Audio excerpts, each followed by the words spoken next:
Our guest today is Amber Gregory, a mom, author, and passionate advocate for children who have faced trauma. Her first book, Little Sweetheart, shares her own journey of healing after sexual abuse, and her second, Learning to Be Loved, explores how adoptive families can help children rediscover trust and connection. Amber is pursuing her master's in theology and ministry, following her call to serve foster and adoptive families with compassion and hope. She speaks and teaches on topics like grooming, the cycle of abuse, and healing attachment wounds, always with the goal of helping children feel safe and deeply loved. Amber believes that love, education, and inclusiveness can transform lives, whether through her books, workshops, or conversation with parents. She continues to shine a light on how families can build bonds that heal. Amber, hello. Hi. It's nice to see you again. Welcome to Project Candor. Excellent. Thanks for having me. I'm really glad you're here, and I got a lot of questions for you. After getting to know you, I know we share a similar bond of being adoptive parents. Mm-hmm. But I have questions for you. Are you ready to go? I'm ready to go. Hit me. Yay. So before the books, before the advocacy, before the version of you who speaks with clarity and purpose, who were you back then, like as a child, growing up in New York? And how would you describe the way you saw yourself and your place in this world? So my family is on the dysfunctional side, but they were not abusive and they really loved their kids. So I have to say I grew up in a family that I felt like I belonged. I felt really loved. I felt like I was part of the things. Even though my parents have their flaws, they were great at loving their kids and making everybody feel like they were included and welcome. And so I was one of those kids. I just bebopped around. I was happy-go-lucky. It's actually probably why I was targeted when I was 12, because I was pretty naive, very naive, didn't think anybody had ever hurt me. My mom would always say, people are pretty much good. So I believed her. Okay, people are good. Everybody's there to help me. But it can make you a target, to be that naive. However, I can't complain. I can't complain how my parents raised me. They did the best they could. They had their own stuff that they worked through and had to deal with. But I was glad. I had a lot of freedom. They weren't very attentive parents. But luckily for me, I don't like getting in trouble. So I pretty much just followed the rules. And but I had lots of freedom to explore and to do what I wanted to do. So that was me, that was me. Even after age 12, was when my dance teacher targeted me and then abused me. But even after that, this is actually common for a lot of people that go through that thing. I didn't ever blame him. So I never did get wary of people. The way he twisted it, I sort of blamed myself, and I thought, okay, I need to be smarter next time and not get myself into that situation, even though he was older than me and he pretty much maneuvered me. So even after that, I still had kind of a happy-go-lucky outlook on life. So yeah, that's hard. I know I grew up, a little sheltered, but I was pretty naive as well. I do remember my dad one time stood in line to get an autograph of an NFL football player and brought that autograph home to his girls, because at that time, my baby brother was just born. And we were all excited. We had a football player's autograph. And then I remember the day that he came and snatched that back from us and said, I need to take this back. And then he had to explain that the man had exposed himself to women on the side of the road, which we were like, ew, what? Right. What does that mean? And he had to tell us in a gentle way what it was, but that disgusted me for so long. And I still walked around super naive. I don't know. I just never felt people were bad, but I do know now there can be some of those.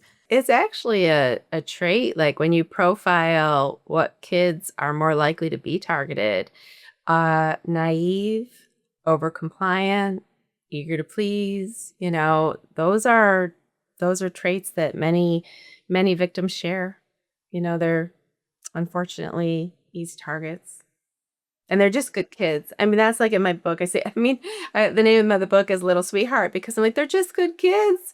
They're always helping, pick me. Can I help out? Can I stay after and give you a hand? And they're just these really nice, sweet kids.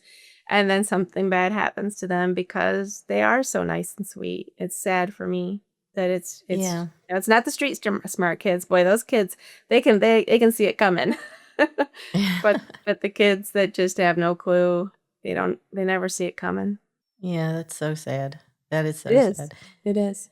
Your work and in looking at some of your books, your work reflects a lot of lived wisdom. Was there a moment or maybe a season when you realized your life experience could actually help others, not just shape you privately? Yeah, I think during COVID, I had a lot of time on my hands, right? And I had this dream, right? And I was already feeling called into ministry, but I hadn't gone to seminary yet or anything. But I had this dream about God. And it was a sweet little dream. It's actually the opening of my Little Sweetheart books. And it's like God was talking to me in the dream and showing me my life like it was a roller coaster ride, and that God was always there with me, through the ups and downs. So during COVID, like I said, I had time on my hands. So I thought I'd sit down and write a nice little story about God being your soulmate, right? Like God's your soulmate and he's always there for you. And you're always looking for a person down here on the earth. But, if you realize it, the only person that's really always connected to you is God. And I thought it was going to be this really nice story. So I examined my life, from what I could remember, and it got stuck at age 12. And I was like, ooh, I don't want this to be a book about sorrow. I don't want this to be a book about abuse. And I wanted it to be this nice little spiritual book. And I kept writing it. And as I kept going through it and examining my life and then looking into like research on the topic and things like that and writing that in, because the book has a lot of education on what happens and what's going on in the mind of the child, and like just how parents could protect their kids and teach them in a way that isn't making them afraid of everybody in the planet. But I cried, and there was things that I brought up that I hadn't really looked at in so many years. I mean, I dealt with it in counseling in my 20s. I looked at it again in my 30s. I thought I was all set. And I was crying as I was writing this book. So I just kept writing. And I got to the end of the story. And I had an editor who was helping me bring it up to a more professional level. I'm a math science girl. I'm not a writer. And I have two books now. And the first book actually was picked up and published. Like it's not a self-published work. I got a publisher, which is hard. And it's just, Definitely. it's a story that I guess needed to be told, but it was therapeutic. I cried a lot when I wrote it. I realized looking at it at age almost 50 when I wrote it, I could look at myself at age 12 and say, that's sad. And it wasn't my fault. When I was 12 and maybe even in my 20s, I just kept thinking, man, I was really stupid and I should not have let that happen. And as I examined it this time and was writing it out, I could see my 12-year-old self and I could say, God, I didn't deserve that. I really didn't. And it was good. And I thought, other people need to hear that. This is not your fault. This is not you. You didn't deserve this. No, I don't even know what to say. That's taken me to a thought in a place I don't really want to experience. I just can't imagine. I mean, I get upset over the simplest things. People cheating me in stores or tricking me into buying something I really don't want.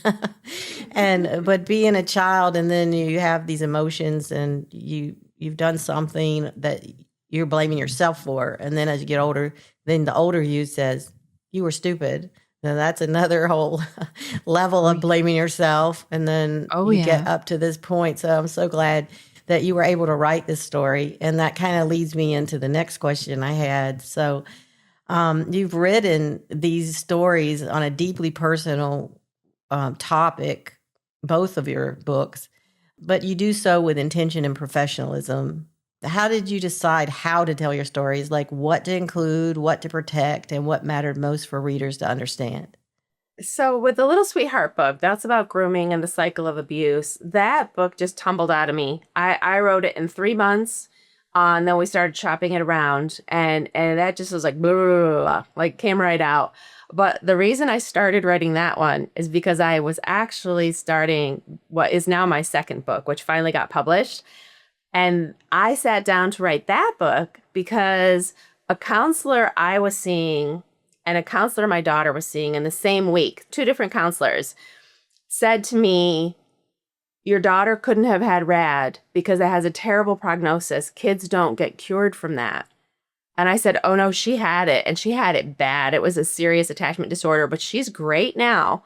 And the counselor's like, it couldn't have been that. Like, what did you do? And I'm like, well, there's lots you can do. We met this guy. He was a doctor. He told us how to parent her. And then in the same week, she was 12 or 13 and going to some counseling because she was having some problems in junior high. And her counselor called me into the office and she's like, Amber, I just have to ask you, your daughter tells me that when she was little, she had RAD. Is that true? And I was like, oh, yeah, it was big time true. She's like, you have to write a book. She goes, I have families on my sofa with kids that they just don't know what to do with, and I have nothing to offer them. So I was like, I heard it twice in the same week, and I'm like, I'm going to sit down and write a book. And then the book started coming out in pictures. Like, remember this scene in our lives. Remember that face that she made. Remember how I felt, man, because the book has a lot about how frustrated and angry I was getting as a mom because she kept defying me and I couldn't get a handle on it. And I'm not an artist, so I had to find an artist who could do pictures. So the book has just small amount of words, but these pictures, I'm so glad I found this artist and she was willing to take on this book with me. There's 110 pages and almost all of them have a picture to go with them. So in the time I was waiting for illustrations, that's when Little Sweetheart and that whole chapter book just kept coming out of me. So it's just, I don't know. I never ever thought I'd write ever. English was not my favorite subject. Oh, well, that's interesting to note because your books are very easy to pick up and read. And, I've read a chapter or two in each. I just got them. Thank you for sending them to me. But I really find your writing style to be very easy to digest. So that's excellent. Yeah. People tell me that all the time. They're like, it's like you were sitting in my living room and we were just talking. And I'm like, I don't know why, but they are in a conversational way. And you just kind of read on it. And I mean, they're not on easy topics. The subject matter can be really hard or sometimes dark. But for some reason, I don't know, the way it all came together, neither book is about sorrow. I mean, they're both about hope and they're both about resilience, resilience, the resilience I had, the resilience my daughter had. I mean, she came from a horrible situation in an orphanage and her resilience is remarkable to me. But then trying to be the mom of a child who's really emotionally, what do you do with this, right? Because that's not your experience growing up. And then you have a kid and you only know how to parent the way you were parented. So I had to really find some new skills. And I wanted other families to not be afraid of adopting or afraid of fostering a child that may have some difficult behaviors and to still say, it's okay, you can still get the outcome you want.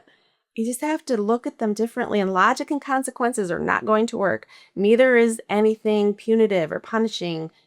Throw those out the window. Like, what are you going to do with a child who's been starved? Take away their dinner? It's not going to have any effect. What are you going to do with a kid who's been locked in a closet for 3 days at a time? Send them to their room? It's not going to work. Like, it just don't bother. I'm not trying to laugh here, but I have to talk. I have to say this about our son. Okay. So we tried to punish him by taking away toys and stuff. Mm-hmm. Sure. But he didn't have a lot of toys when he came to live with us. So what did he care? So he got a shoebox. This was insane. He got a shoebox and dental floss.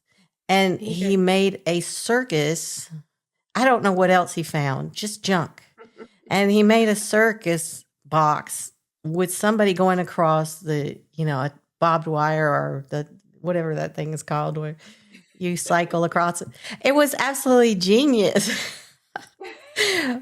So it wasn't any, you're right, absolutely right. You can't just punish them the same way. You can't take away privileges or toys because they didn't have any They to know how begin to with. adapt.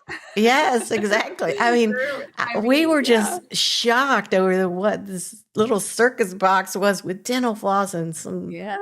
I don't know, sticks. I don't know what he had. It's It actually was really cool. insane. That's awesome. Look at the I know. creativity there. I know. It was great. Well, Mhm. I wanted to ask you what the work and advocacy is that you're doing now with kids in your area or with parents that are adopting kids. Do you have a foundation you work with, or are you starting something? That's such a great question. I don't. I just finished seminary, like literally in the beginning of December. That was the last semester and the last classes of seminary. I have been working as a licensed local pastor. So you work with kids somewhat in a church, but I don't know what my next step is. I keep saying I can't wait and to find out like how am I going to actually enter the world? I don't know.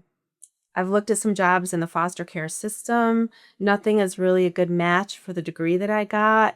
I've talked to some people who want me to open a daycare that is trauma informed. So specific to kids who are like non-neurotypical or kids who come from foster care, harder places.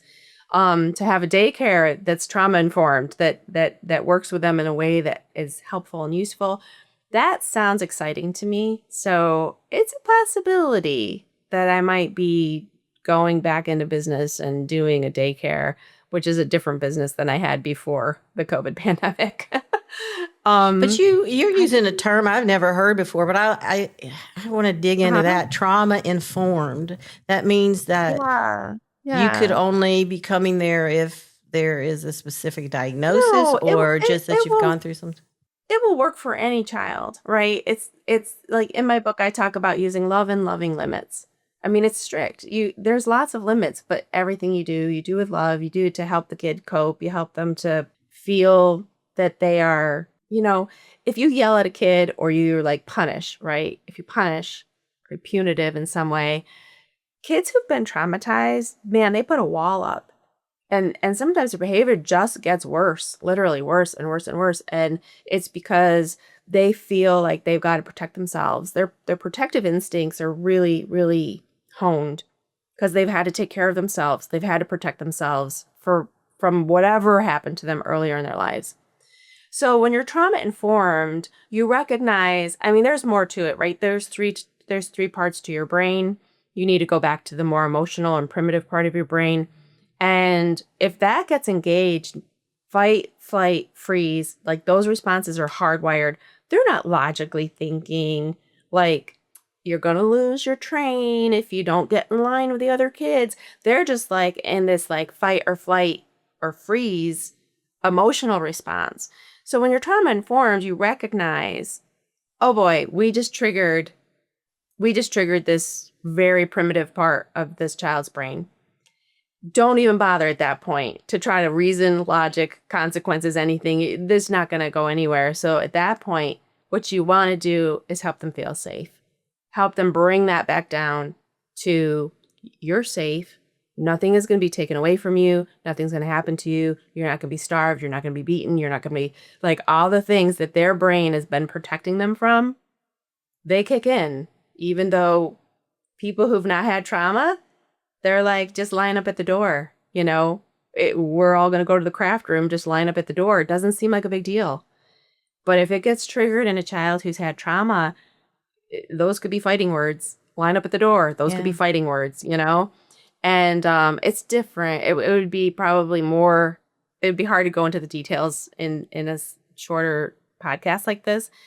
I'm happy to talk about it more. But being trauma informed, it just means you're aware that the children are not going to always react in a way you can expect or predict. So you need to understand underlying why are they not reacting and responding the way a typical child would. So, typical, non-neurotypical. There's nothing wrong with the kids. They just need to be approached in a different way. Yeah, I totally admire you for doing that, because that's not my reaction coming out of being an adoptive mother, to go and continue to do that work. It was traumatizing for me. No, I hear that. It was rough. I get that. It was rough for me too. Till we learned how to deal with it. It was rough for me until we had the doctor that knew his stuff and then taught us not only about what the attachment trauma was and why our daughter was acting that way and responding that way, but then what do you do about it? How do you get them to comply and behave? Because you can't let them call the shots. Like, you are still the parent. You're in charge of your house. So he Right. didn't just teach us about it. Then he said, and this is how you're going to parent her now. And then he let us practice, because he stayed with us for 3 days. He let us practice, corrected us. This is what you're going to do and why. And then he let us go. And I mean, I could call him if I needed to for, advice. But basically, I wasn't great at it, right? He left. And I was like, I can't do this. It's so hard. And, I had my fits and starts of doing it well and doing it consistently. But, after 3 months, I was a little better. After 6 months, I was even better. After a year, I pretty much had it down. And that was the way I parented my daughter from age 5 up until she went off for college. It was how I parented her. And she just at about, so I started at age 5. Probably didn't really get the hang of it till she was about 6. But by the time she was 8 and 9, she was just a joy. Just a joy. So many people. Your daughter is so sweet. She's so nice. You're so lucky. That's She's great. just such a little sweetheart. And yeah, I mean, it didn't happen overnight, right? I mean, as I say, it's like a corkscrew. Like, it wasn't a straight line. It was like we slowly got there eventually, but it wasn't that easy. But once you know how to handle it, I'm telling you, all that frustration that you feel, it disappears, because you know how to handle it. And you're like, this is what I need to do. This is what I need to do now. Sometimes I have to do limits. Sometimes I have to do more love. But whatever it is, I now know how to do this. And boy, does that take the frustration and anxiety and anger and sadness and all those negative feelings that you feel. When you have a plan of action that's actually working, I say what this man gave back to me was compassion for my daughter. Because I was mad by the time I met this guy. I was resentful. I was mad. I was like, I'm so sick of this. I was miserable, which the book goes into too. How bad I got, Definitely brought out the worst in me. But once I knew what to do, I found that my love and compassion for her could come back again. That's great. Well, And and now I that's why I say, want to work with these kids, because I know these families, they just need the right tools. yeah, I would have loved to have known you back then. And I want to say, my kids are thriving adults, so I'm not Good. complaining. You But got them there. it was, yeah, it was a lot of steps that I didn't understand. Somebody like you would have been so helpful, because you sort of got the formula that I didn't get. And yeah, that would have Yeah, been a few great. people have said you should coach. You should be like a parent coach. And I'm like, Oh yeah, that's oh, a great, fantastic yeah. idea. Actually, Yeah, it is, I'm a, because you can't. I yeah. gotta say this, because you can't read a book as well as you need immediate action. You need, and it's not a therapist either, because the therapist, they know what they've learned to be a therapist in their studies. This is something totally different. And so a coach would be somebody I could call this person. Maybe it wouldn't be immediately accessible, but I could call this person within a few days after, something's happened, and then unload or redirect or whatever you could be able to help them do. But that would be fantastic. Yeah, I know, right? I think the best way to coach would be literally like, okay, put me on speed dial. You just text me when Yeah. you're having, like, when you're in the middle of it, just text me. We'll get through it together. And then offer classes to teach, when you're not in the middle of it, right? So let's sit Yeah. back and learn about what's happened there, and let's, because the more educated a parent is, and then the more they learn skills, like specific skills to handle this, it just gives the parent like so much less anxiety. It's like, okay, now I know what I'm doing, you know? And if they don't know what they're doing, give me a call and we'll figure it out. I had this one little girl. She was in my nursery class at church. Wow. She was 4 years old. She was a pill. She was rough. Probably a 10 out of 10 for conduct issues.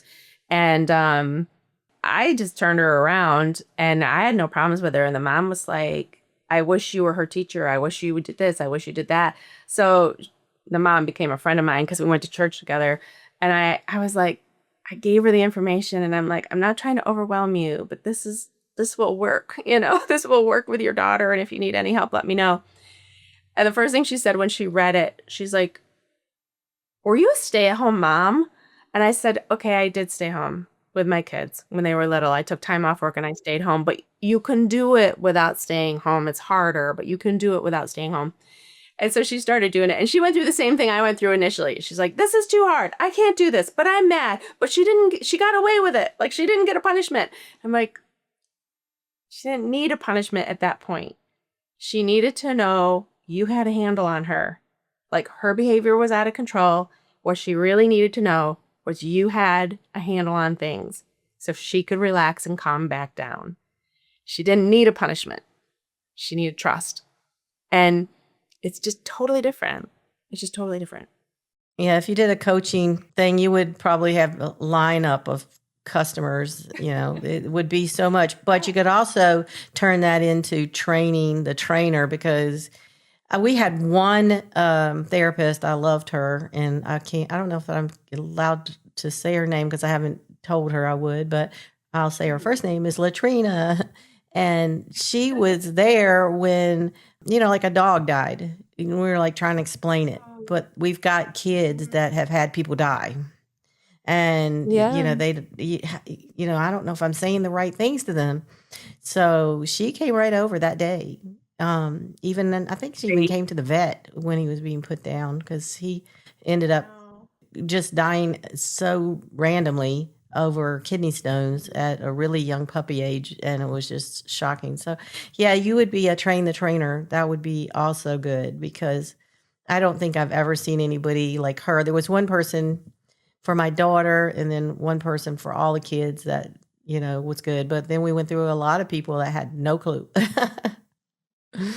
Yeah, the problem with like attachment and things like that is most people really don't know how to handle it. Attachment theory is becoming bigger and more understood, but it's not well understood.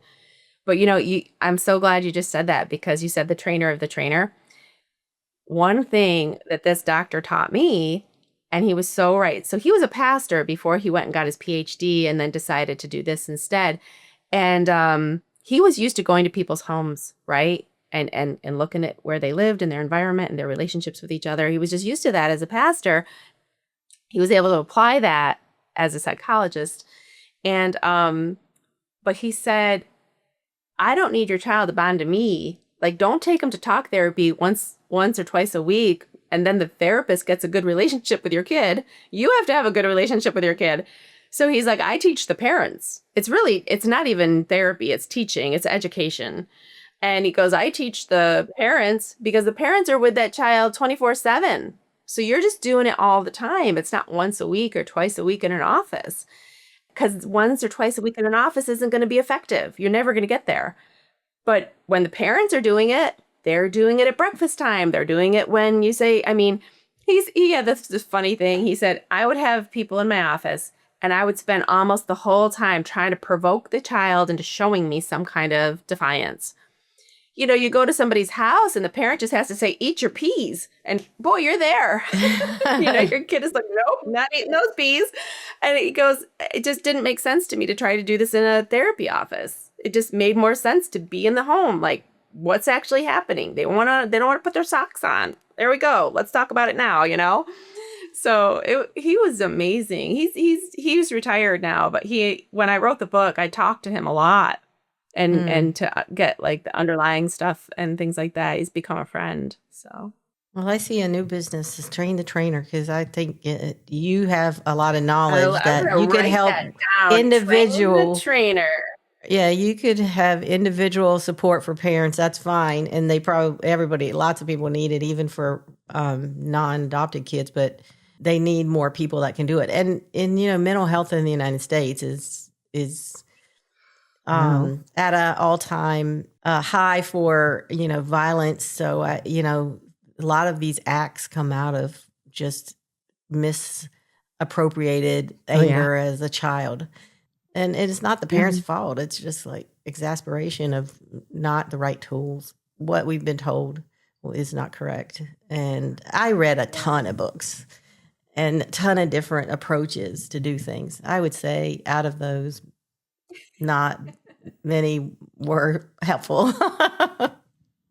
Before I met this guy, I think I read every parenting book that's out there because you're so desperate for anything that will work. You're like, help, you know? Yes, And I love exactly. that train the trainer. Boy, that's really good. That's really good.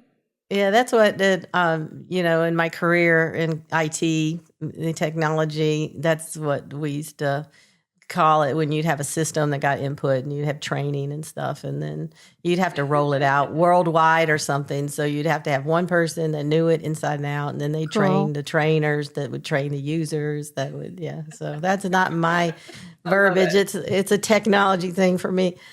So I have one more I like it. question.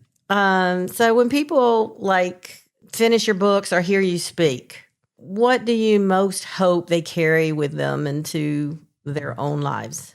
I hope that they get education and that with that education, they make changes, right? I just happen to believe, like what is the saying, right? Like if you want to change the world, start with education. And I just feel like if people understand, then their defenses, right, of being angry or like forget it and I'm not doing this or thinking, well, that kid's just stupid or that guy's just stupid or whatever. It's like once you're educated, you get past all that emotion. And then you kind of start thinking, oh, what can I do here? How can I try this? Hey, that reminds me of my niece or that, and I think that what I hope to give is education. Like, let me educate you about what it is like to be a child who's been groomed, right? And why do kids not tell their parents when there's something going on? Well, you can understand that with some education about the process of it or the cycle of the abuse. How do you deal with a child that is just oppositional defiant and not obeying the rules and you're trying to be the authority in your house as a parent and you don't want to be screaming and yelling all the time? How do you do that? Well, you got to understand first, how come the child is doing that? Right? So for me, I hope that people walk away with some new tools because they now understand, because they have a new understanding of something that they just didn't know about before. They had never come across the information prior to that. And I will say, just on that note, so Dr. B, he's the guy that trained me. He said, Amber, you've been using the wrong tool for the job. It's like trying to change a tire with a screwdriver. You're never going to be able to do it. You have the wrong Right. tools. And he goes, but I can teach you the right tools. And he Oh, did. I that's mean, fantastic. he put his money where his mouth was. I mean, he knew his stuff. And I was just I mean, the relationship I have with my daughter now, she's 21. She's an adult now. He gave me my family back. Like he gave me my family back. He gave me my dream back.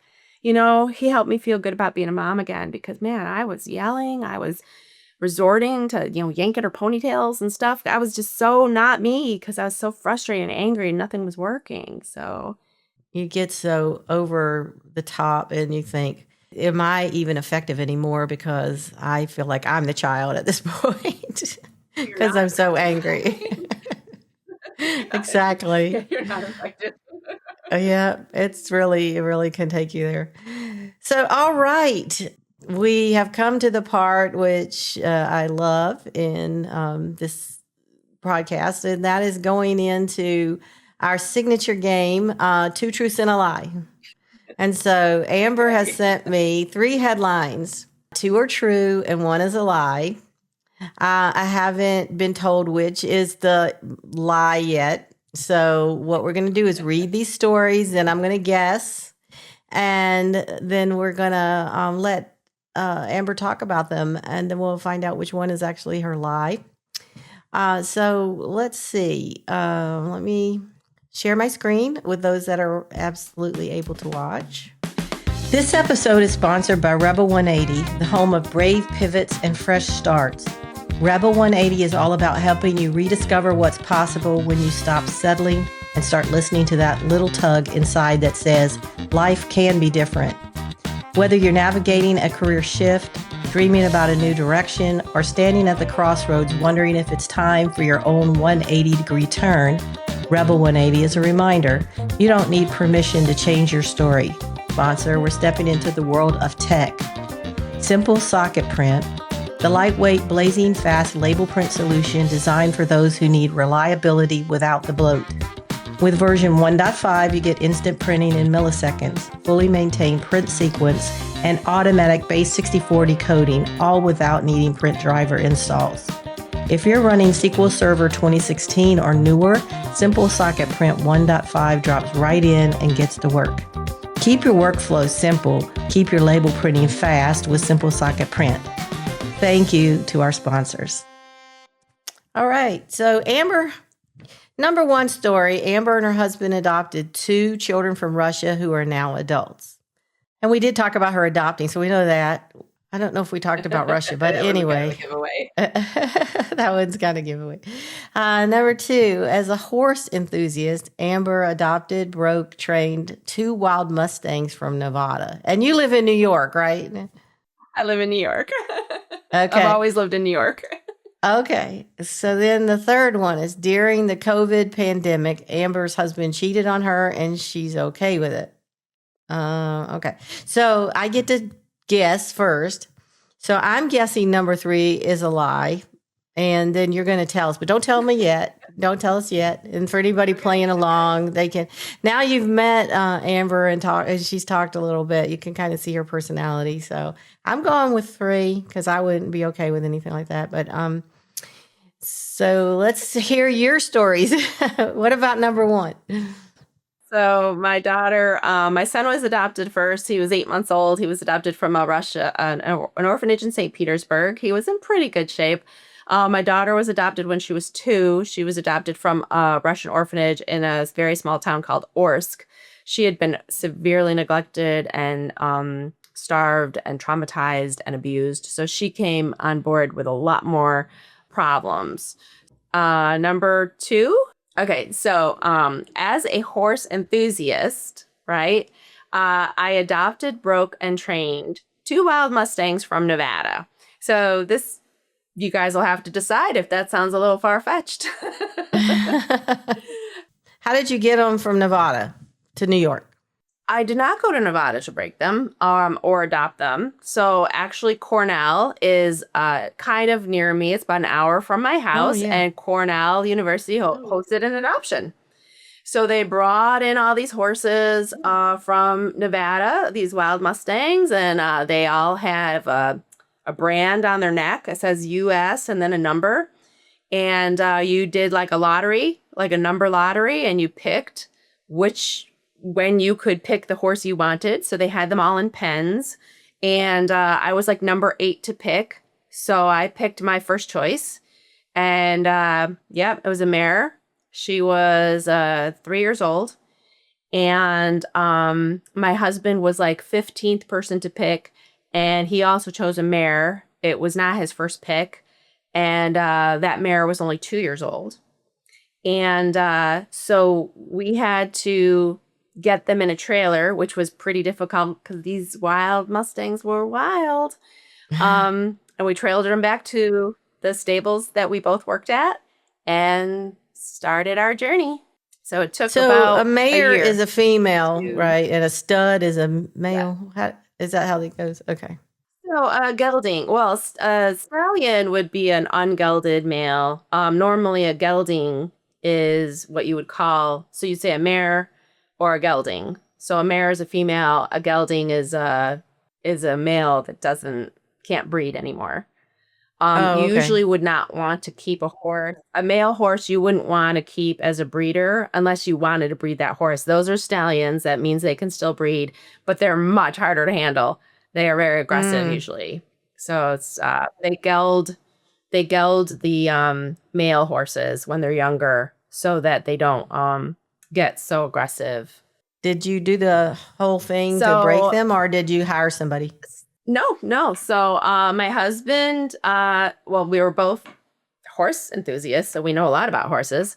And my husband mostly broke them with a little help from me. And then I would take them over and I would do lessons with them and school them. So I trained them with a little help from him. And then they ended up being amazing trail horses. That's what we really love to do, is go trail riding with our friends. Okay. All right. So how do you still have them? I do. Yeah, they're quite old now though. They're almost ready to pass on. So, because that was, my husband and I did that before we had kids, when we still had time on our hands. So, yeah, so they're quite old. They're into their 30s now. Wow. I didn't know horses lived that long. I'm not much of a horse. They don't all live that long. Between 20, 25, 30. I mean, 30 is getting old. I've known 2 horses that lived into their 40s. But that's really rare. Wow. So usually lifespan of a horse is like 20 years or 25 years, So that's kind of like what I was they're just pasture reading. ornaments. Nobody rides them anymore. Oh, that was just like what I was reading about parrots. It's not a time for me to get a parrot now because they live like 80 years or something. I don't think I could. Yeah, who would have my parrot? Yes, you do. And provide their own IRA. All right, number 3. So number 3, during the COVID pandemic, my husband cheated on me, and I'm okay with it. So, and I am, we had a good run. It was great. Well, it was great. And COVID certainly put a lot of strain on things. I owned a movie theater, and my movie theater closed. So finances were tough. Business was tough. The kids were home from school because they weren't allowed to go to school in New York. They had to be home. They would put a lot of stress on things. And I understand, we had been together for a while. It was a really stressful situation. So I am okay with it. I mean, things happen. We're divorced now. I'm happy. So it's hard to really say that wasn't what was meant to be. And I've just, accepted the fact that, it was good while it lasted. And then when it ended, maybe it was just time for it to end. So I'm okay with it. I don't even know how he would do it. You're not supposed to leave your house and you're supposed to wear a mask. So that seems to be more complicated. Did he go to work? I mean, I thought everybody's working at home. No. Yeah. I mean, that's the funny thing. We're all sheltering in place, right? But right. He managed it somehow. Yeah. So, well, sometimes, I mean, like, who was it? Like the grocery pickup lady, the trash collector? I mean, the people that were still out there. Well, no, I don't. I mean, I'm just trying to figure that out. Oh, he's a musician. Okay. Well, say no more. No, I'm kidding. Okay.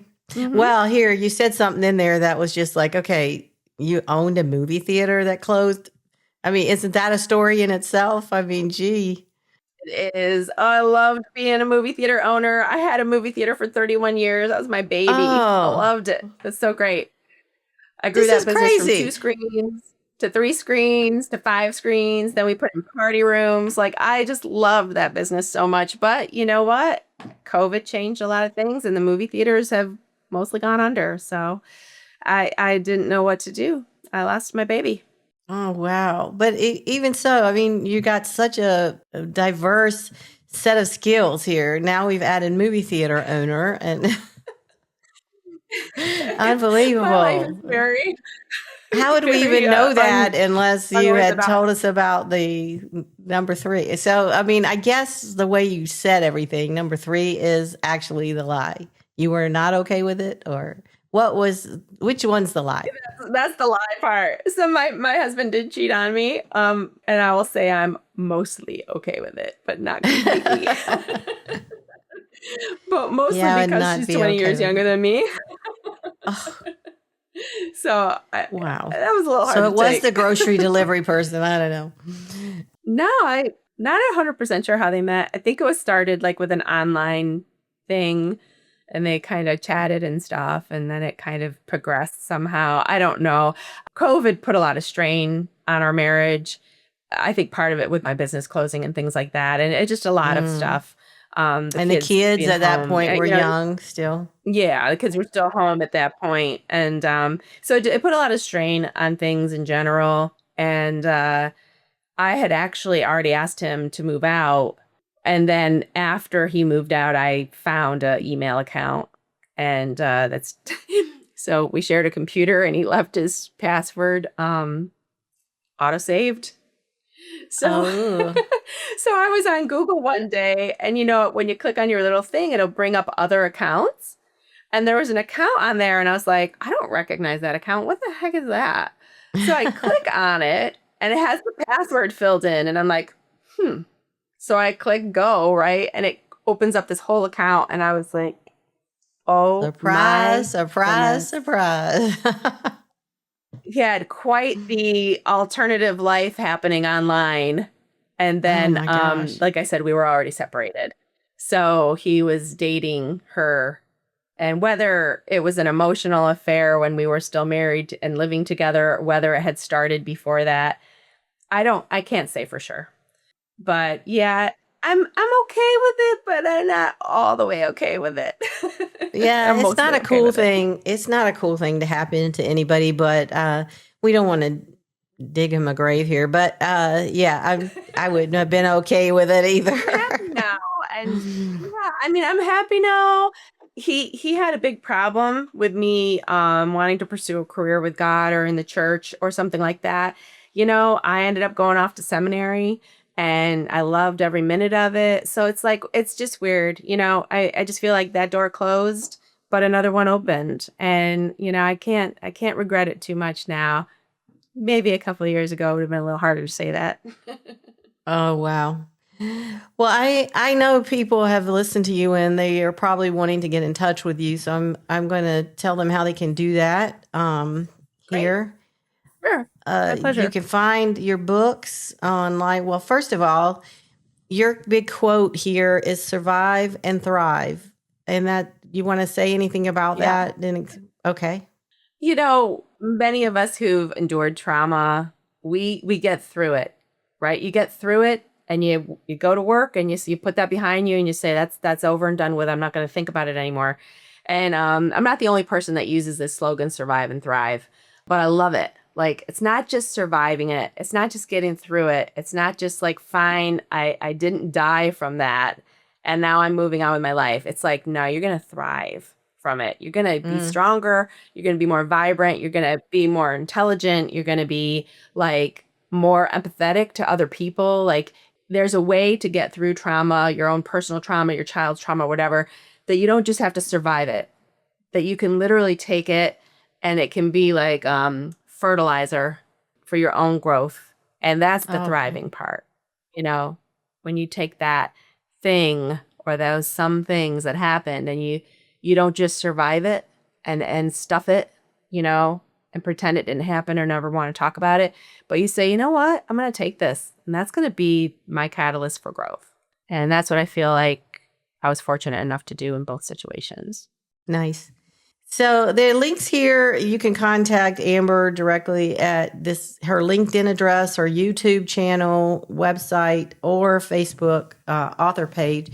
And she also says personally that she responds to emails sent to her and is interested in having a place for people to ask questions or share their own stories. So contact her directly at ambergregoryauthor@gmail.com.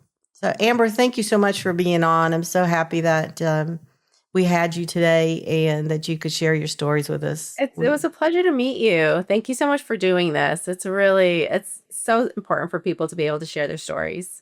Yes. And also to know that there are people like them out there.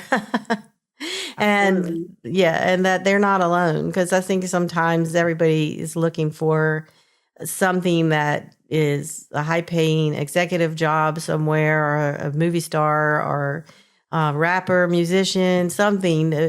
But the rest of us, which are the majority, are just living everyday lives out here and having fun and having experiences. I'm not going to say all of your stories were fun.